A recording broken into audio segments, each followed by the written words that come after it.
अस्सलाम वालेकुम दोस्तों, मैं हूं ज़िशान और आज शायद भाई काफ़ी अर्से बाद वापस आए हैं। हम लोग बेस पे हैं, हल्की फुल्की स्नो फॉलिंग भी हो रही है। और शायद भाई अस्सलाम वालेकुम, कैसे हैं आप? जी वालेकुम सलाम, शुक्र अल्लाह का। कहाँ से आ रहे हैं? जी हम जर्मन से आ रहे हैं। जर्मनी से आ रहे हैं, माशाल्लाह। 1 महीने के बाद वापसी हो रही है। जी 1 महीने के बाद वापसी। कैसा लग रहा है? जी बस अच्छा, फर्स्ट क्लास। अच्छा जी बहुत बढ़िया। ठंड तो नहीं लग रही? जी नहीं, बिल्कुल भी नहीं। और ये गाड़ी है शायद भाई की। शायद भाई को माशाल्लाह गाड़ी मिल गई है। और बाकी बाहर बहुत ठंड है।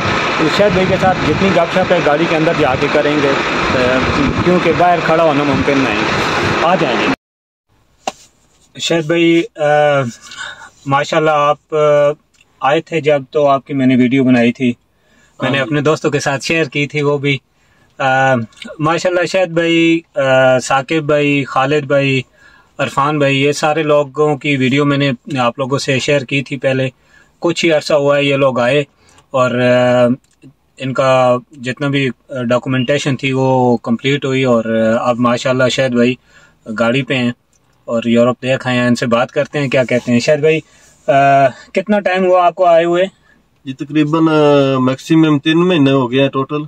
तो 3 जिसमें 1 महीना हो गया ड्राइविंग के ऊपर आए हैं हम लोग। मतलब 2 महीने में आपका सारा प्रोसेस कंप्लीट हो गया? जी बिल्कुल इस तरह। सही है। तो 2 महीने में आपको दोस्तों ये भी बताता चलूं कि 2 महीने में ये हमारी काफ़ी सारी यहाँ पे छुट्टियाँ आई थी, उस वजह से भी। और बाकी शायद भाई के डॉक्यूमेंट्स कंप्लीट होने के बाद जो हमारे ड्राइवर जिनके साथ इन्होंने भेजना होता है, ठीक है, गाड़ी अवेलेबल होने तक भी थोड़ा सा टाइम लग जाता है। बट ये है कि 1.5 मंथ में शायद भाई रेडी हो गए थे गाड़ी पे।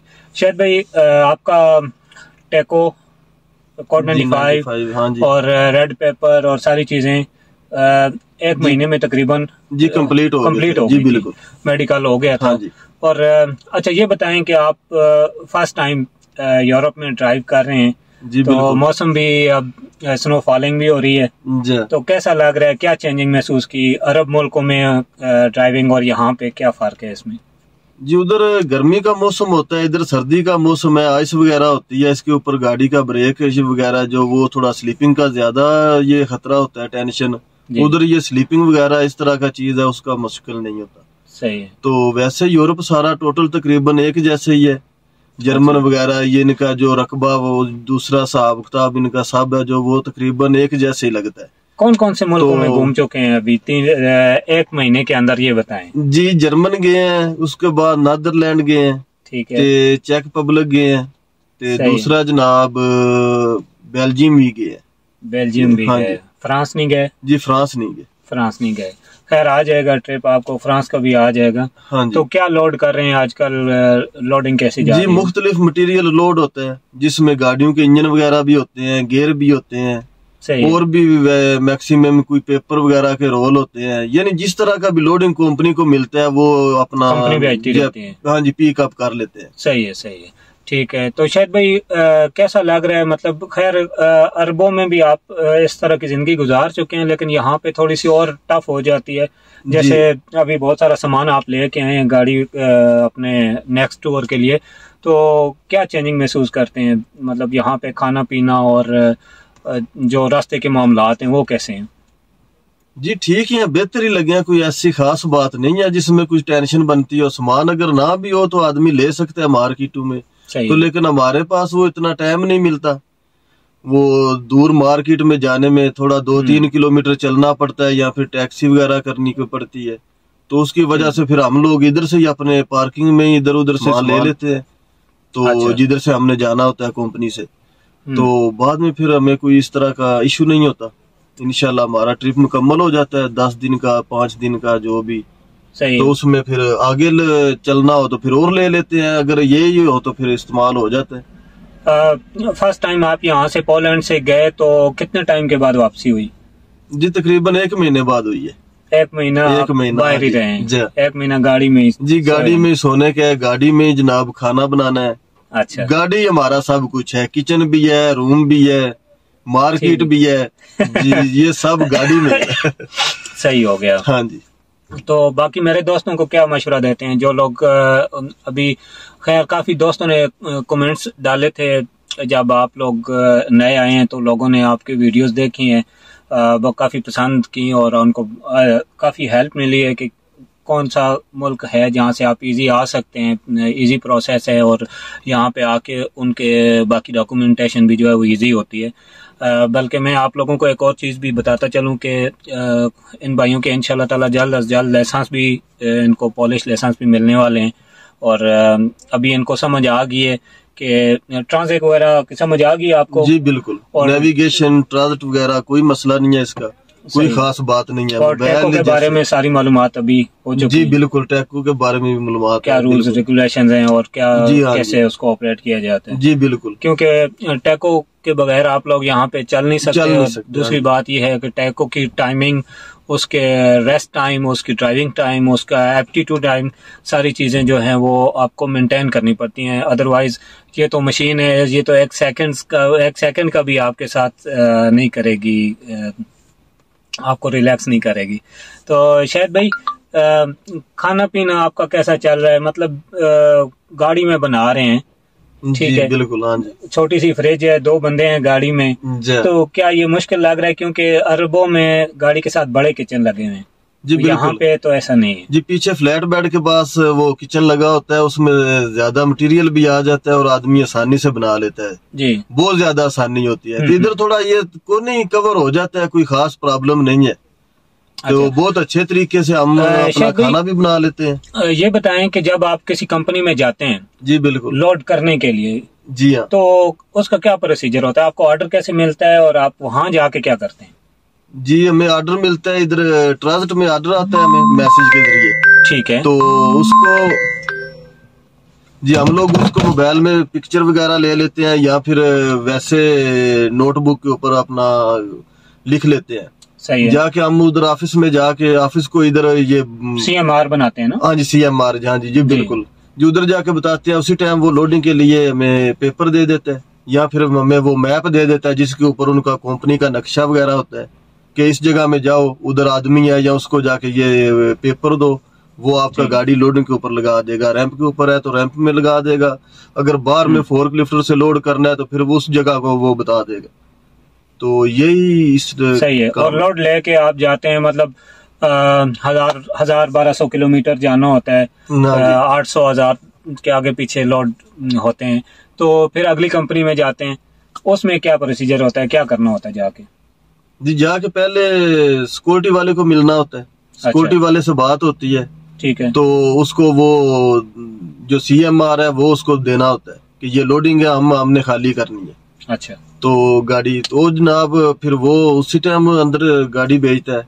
अगर आगे इनका बड़ा ऑफिस भी होता है जो जिधर ये गाड़ियां लोड हो रही हैं, अनलोड हो रही हैं, सही है, तो जब बाद में ऑफिस में जाके पेपर देने पड़ते हैं, फिर वो आपको बोल देता है तो मसलन फोर्क लिफ्टर लोड करेगा, खाली करेगा, या मसलन रैंप के ऊपर खाली होगी। तो लैंग्वेज प्रॉब्लम तो नहीं आ रहा कहीं पे? क्योंकि मेरे काफी दोस्त ये चीज कहते हैं कि भाई हमें तो बात नहीं आती, तो क्या करेंगे, उसके लिए क्या करते हैं आप? जी उसमें फिर ज़ाहिर है प्रॉब्लम तो होती है, लैंग्वेज में काफी प्रॉब्लम होती है, लेकिन कुछ छोटा हम भी छोटी मोटी इंग्लिश मार लेते हैं, कुछ 2-4 आगे वाले को भी आ जाती है, चलो काम कवर हो जाता है। सही है। तो लेकिन जो लैंग्वेज है उसमें तो खास प्रॉब्लम आती है।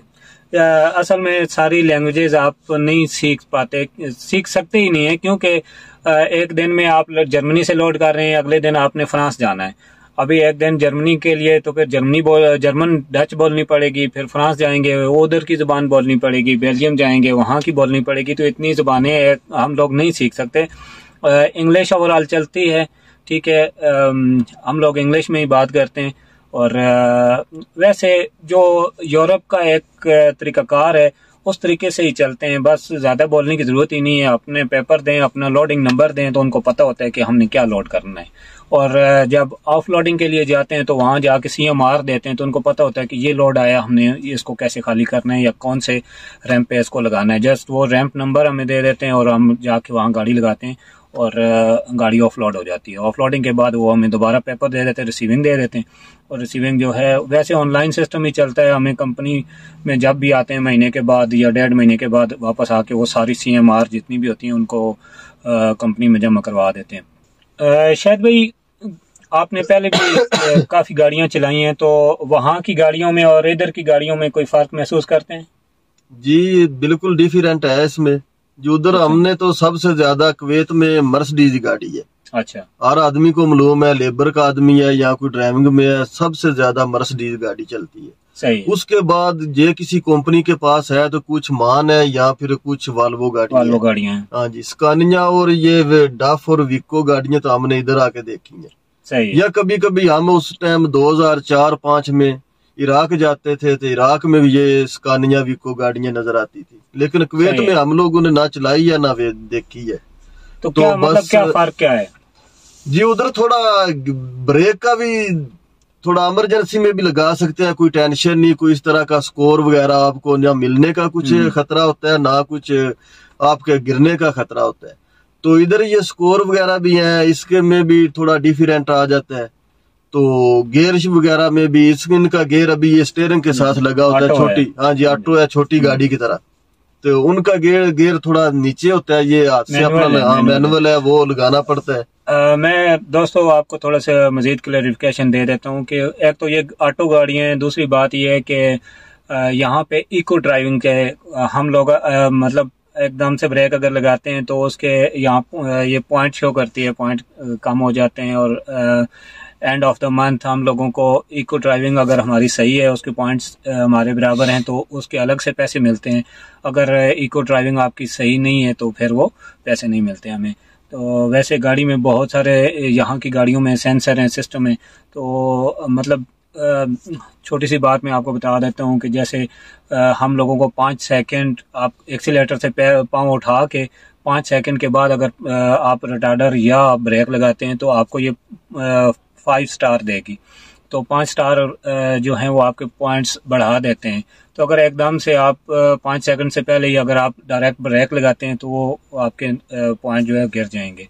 तो ये इको ड्राइविंग के हिसाब से यहाँ पे गाड़ियाँ चलती हैं और वो सिस्टम ऐसा है कि हमारी कंपनी में सबकी कंपनियों में ऐसा ही होता है कि इनके पास पूरे महीने का रिकॉर्ड आ जाता है कि हमने ये महीना गाड़ी, ये यूरोप में गाड़ियाँ ऐसे ही चलती हैं सब। फ्यूल एवरेज जो है वो भी काउंट की जाती है और टैको के हिसाब से जो ड्राइविंग होती है वो भी अगर टैको वायलेशन आप करते हैं तो वो भी काउंट होती है कि हम लोग गाड़ी प्रॉपर तरीके से चला रहे हैं या नहीं चला रहे।